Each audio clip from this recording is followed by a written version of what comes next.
Good morning and welcome to week one. I hope you had an opportunity to review the introduction to the Blackboard course. I still have that posted in course content in case you haven't. But today we're going to take a look at what you should be thinking about in this course and what your first assignment entails. So I want you to focus on some essential questions, the big ideas that drive assessment in reading.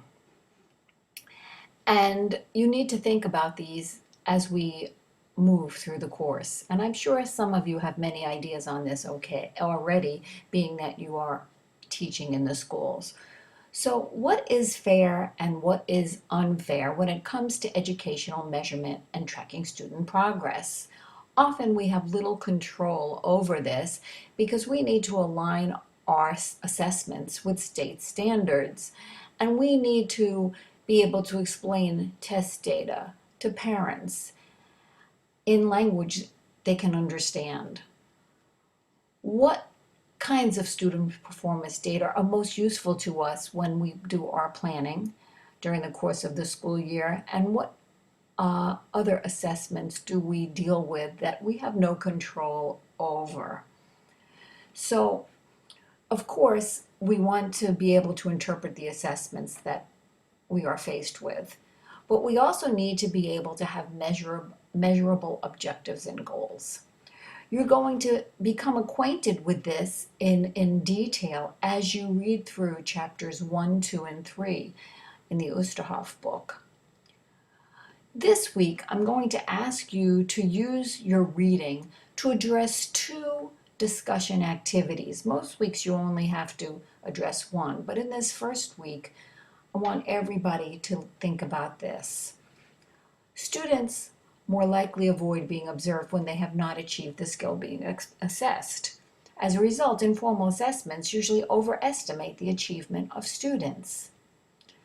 Well, thinking about that from your experience and your reading, talk about a technique that students use to avoid being observed, and try to come up with a procedure that a teacher can use to prevent this from happening. This is what you will post on the discussion board.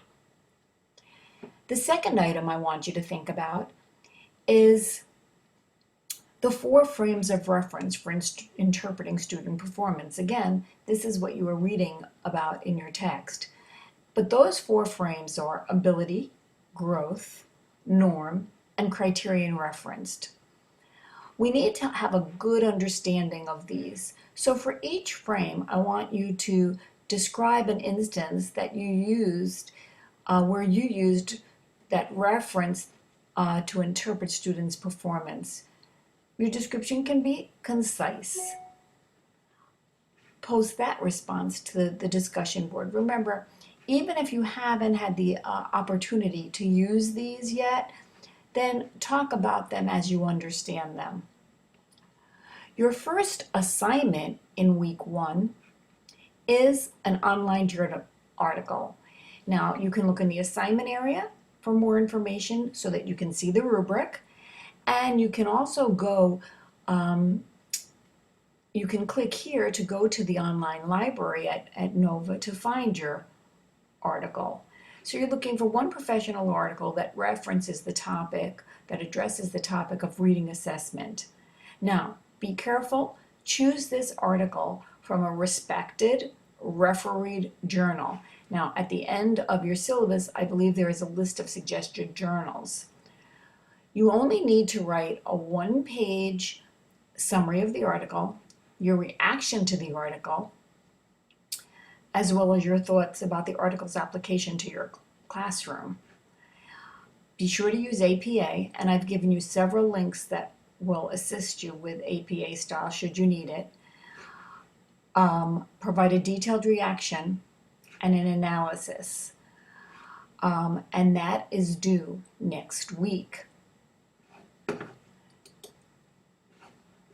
You can go and see this in the assignment area. Your rubric for the assignment is here.